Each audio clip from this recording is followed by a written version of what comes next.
Can you imagine having a virtuous relationship, virtuous marriage?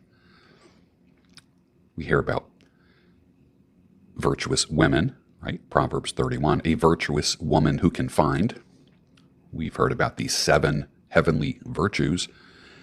I talked a few weeks ago about let's change the conversation from a high value man to a high virtue man.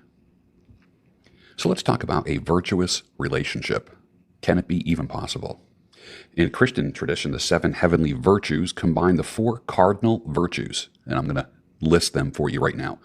Prudence is number 1. That's not a word we use much in everyday life, is it? All that really means is you think before you act. You take care. You are care-filled when you make a choice. So what you're doing is you're relying on the Lord to make good choices. Regarding what?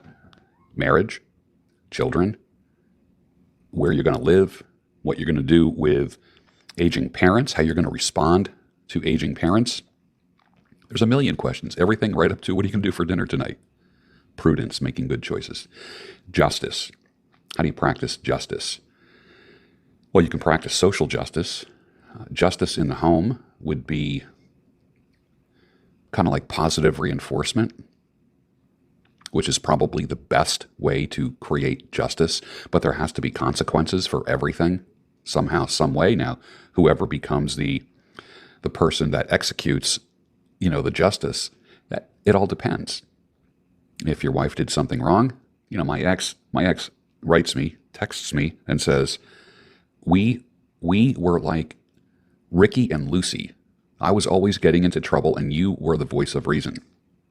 So there were times when I would say, calm down, when there could have been some histrionic stuff.